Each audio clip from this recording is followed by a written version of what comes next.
Puji Tuhan, selamat pagi Bapak Ibu Saudara.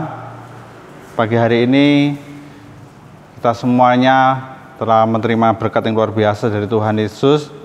Kita boleh melewati sepanjang malam dan hari kita lalui.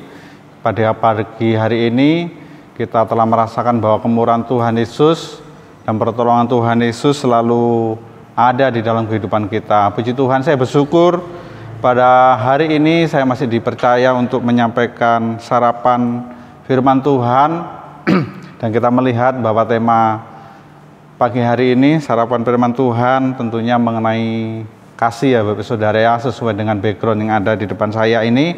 Puji Tuhan, kita bersyukur, kita berterima kasih karena kita memiliki Tuhan Yesus, Allah dan Juru Selamat kita yang hidup. Dia itu adalah Allah yang kasih, Allah yang selalu mengasihi, dan Allah yang selalu memberkati hidup kita. Sehingga kita orang-orang yang beriman kepada Tuhan Yesus, kita selalu mengatakan bahwa hidup kita, keadaan kita itu semua karena kemurahan Tuhan Yesus dan karena anugerah dan kebaikan dari kasih dari Tuhan Yesus. Karena Tuhan Yesus sudah memberikan contoh kepada kita semuanya Bapak Saudara ya.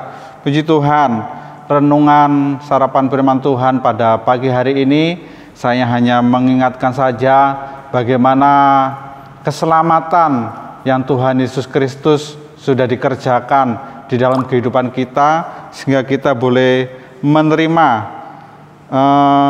hidup yang kekal di dalam Tuhan Yesus. Karena itu semua karena kasih Tuhan Yesus dan pengorbanan Tuhan Yesus di dalam kehidupan kita. Puji Tuhan. Pagi hari ini saya akan membacakan sebuah ayat di dalam Roma 6 ayat yang ke-23 bagian B. Tetapi karunia Allah ialah hidup yang kekal dalam Kristus Yesus Tuhan kita. Dikatakan bahwa karunia Allah itu adalah hidup kekal dalam Kristus Tuhan kita. Puji Tuhan, ayat ini mengingatkan kepada saya tentang arti keselamatan Bapak Saudara ya. Banyak saat hari-hari ini manusia mengerjakan sesuatu hal supaya mereka dapat selamat dan masuk ke surga dengan cara-cara yang bermacam-macam yang mereka lakukan. Mungkin mereka beramal atau berbuat baik, tidak melakukan perbuatan yang berdosa di hari-hari mereka melakukan itu supaya mereka memperoleh surga atau hidup kekal. Tetapi di sini dikatakan Roma 6:23, tetapi karunia Allah ialah hidup yang kekal dalam Tuhan Yesus Kristus. Puji Tuhan, surga berarti adalah hidup kekal. Itu tidak dapat kita peroleh karena suatu usaha atau perbuatan kita, baik kita yang beriman kepada Tuhan Yesus Kristus, kita sudah mengerjakan jam-jam ibadah kita, pelayanan, mengasihi sesama manusia, ataupun orang-orang yang di luar Tuhan Yesus mereka beribadah sesuai agama mereka, itu mereka tidak bisa memperoleh surga atau hidup kekal dengan perbuatan-perbuatan manusia atau usaha-usaha manusia yang dikerjakan. Kalau kita membaca di dalam Efesus 2 ayat 8 sampai yang ke-9, saya baca secara cepat. Sebab karena kasih karunia kamu diselamatkan oleh iman, itu bukan hasil usahamu tetapi pemberian Allah. Itu bukan hasil pekerjaanmu, jangan ada orang yang memegahkan diri. Puji Tuhan. Dikatakan bahwa keselamatan itu hanya kasih karunia, bukan dari hasil usaha atau perbuatan kita, tetapi itu adalah hadiah atau pemberian dari Allah secara cuma-cuma. Jadi tidak bisa kita peroleh karena usaha atau perbuatan kita ya Bapak Ibu Saudara ya. Itu adalah hadiah yang gratis dari Tuhan Yesus, 100% gratis, pemberian yang secara cuma-cuma yang diberikan kepada kita Bapak Saudara ya. Tetapi kita akan melihat di sini meskipun itu merupakan hadiah, tetapi orang tidak dapat memperoleh hadiah tersebut. Hadiah yang gratis, tetapi tidak semua orang, manusia tidak akan dapat memperoleh hadiah itu. Karena apa, Bapak Saudara ya? Karena satu penghalangnya adalah dosa. Semua manusia telah berdosa, termasuk di dalamnya adalah saya dan Bapak Saudara. Nah, dosa itu adalah sesuatu hal yang melanggar akan ketentuan-tentuan hukum Allah. Puji Tuhan, manusia berdosa tidak mungkin dapat masuk ke surga, karena kita mengetahui bahwa Allah kita, Allah yang kita sembah itu adalah Allah yang sempurna. Allah yang kita sembah itu adalah Allah yang adil.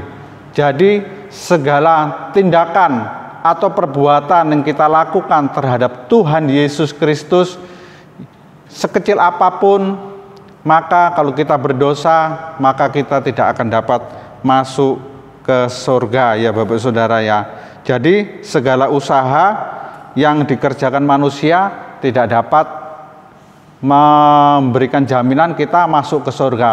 Saya akan memberikan perumpamaan secara singkat saja. Kalau kita anggap aja kita membuat sebuah adonan telur, ya adonan kue Bapak Saudara, ini perumpamaan yang sering disampaikan teman-teman kita ya. Kalau kita membuat adonan kue, kita memiliki 10 telur, tetapi satu telur saja yang basi atau yang busuk, pasti itu akan merusak adonan yang lain. Nah, demikian juga ini menggambarkan dalam kehidupan kita, Bapak Saudara, dengan kehidupan kita, bagaimana segala usaha yang kita perbuat, perbuatan-perbuatan baik, ibadah-ibadah yang kita lakukan, pelayanan kita lakukan, kita menjaga diri kita supaya tidak berdosa, tetapi 1000 perbuatan baik, satu saja yang rusak, itu adalah sudah membuat kita berdosa di hadapan Tuhan. Jadi intinya kita tidak sempurna. Tuhan menuntut kita sempurna. Bagaimana caranya? Kita akan melihat bahwa hari ini adalah tema sarapan firman Tuhan tentang kasih. Kita melihat bahwa Allah kita yang kita sembah adalah Allah yang kasih.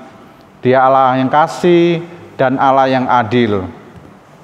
Kalau kita memiliki Allah yang kasih, tentunya Tuhan Yesus tidak ingin untuk menghukum manusia yang berdosa, karena Allah kita adalah Allah yang kasih, Allah yang mengasihi kita. Tidak mungkin Dia menghukum kita, itu adalah sifat-sifat Allah. Tetapi di selain tentang sifat Allah yang kasih, tetapi kita mengetahui bahwa Allah itu memiliki sifat adalah Allah yang adil. Jadi Allah yang adil seharusnya dengan perumpamaan tadi, kalau kita berbuat sesuatu yang berdosa sekecil apapun itu dosa kita, kita pasti akan dihukum.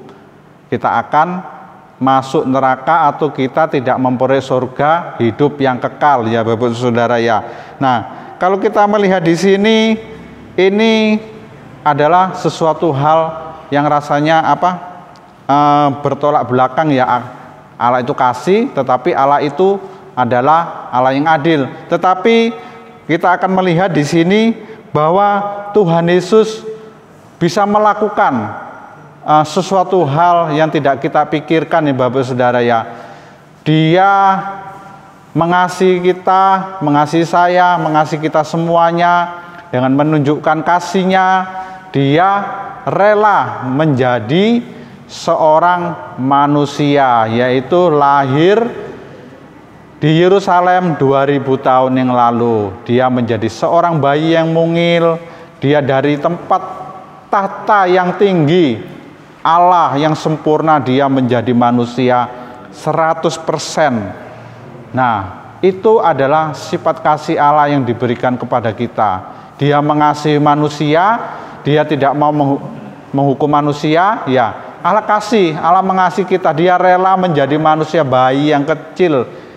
Dan selanjutnya Karena Dia itu adalah Allah yang adil, Dia tidak ingin manusia itu dihukum atau masuk neraka. Dengan cara setelah dia lahir, dia menjadi dewasa, melakukan pelayanannya, dia melakukan karya yang luar biasa, yaitu Tuhan Yesus mati di atas kayu salib, ya Bapak Ibu Saudara, untuk menebus dosa kita semuanya.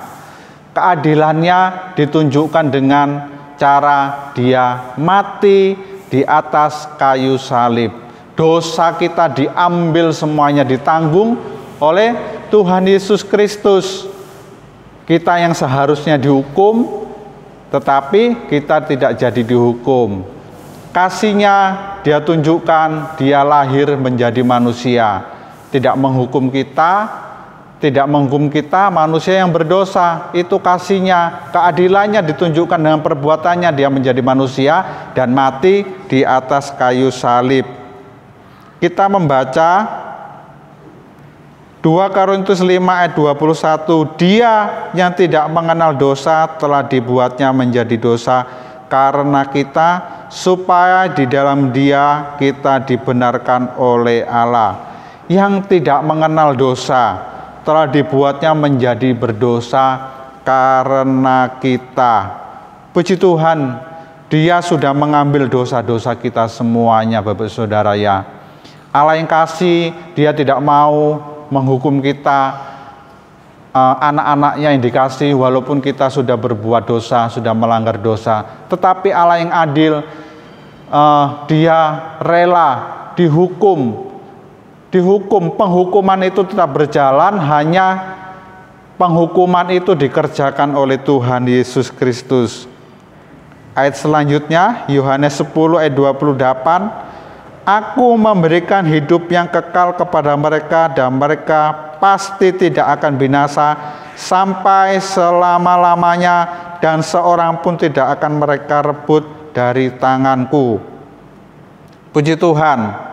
Sebelum Tuhan Yesus mati, Dia mengatakan sudah selesai. Artinya seluruh hutang dosa kita sudah dibayar lunas. Dia mati dan dikuburkan dan bangkit hari ketiga dan naik ke surga, menyediakan tempat yang kekal, yaitu surga secara cuma-cuma buat kita semuanya, Bapak Saudara ya. Kita melakukan pekerjaan dan segala perbuatan kita itu adalah sebagai rasa ucapan syukur kita kepada Tuhan Yesus Kristus, bukan untuk memperoleh keselamatan. Karena keselamatan itu sudah diberikan kepada kita secara cuma-cuma 100% melalui kasih dan perbuatannya yang adil. Dia rela menerima penghukuman karena dosa-dosa dan pelanggaran kita. Puji Tuhan, kita mau bersyukur, kita mau berterima kasih, sehingga kita semakin giat untuk beribadah, semakin giat untuk berhubungan intim dengan Tuhan, semakin giat untuk melakukan pekerjaan-pekerjaan Tuhan di dalam kehidupan kita. Karena itu kita tunjukkan sebagai rasa ucapan syukur kita, karena Tuhan Yesus Kristus sudah memberikan keselamatan kepada kita semuanya. Puji Tuhan. Inilah sarapan renungan firman Tuhan pada pagi hari ini. Kita sudah diingatkan tentang kasih Tuhan Yesus dan perbuatan Tuhan Yesus yang adil melalui kematiannya di atas kayu salib. Puji Tuhan, mari kita beraktivitas dengan ucapan syukur karena Tuhan Yesus sudah menyelamatkan kita semuanya. Puji Tuhan, selamat pagi Bapak Saudara. Tuhan Yesus memberkati Bapak Saudara dimanapun berada. Haleluya, amin.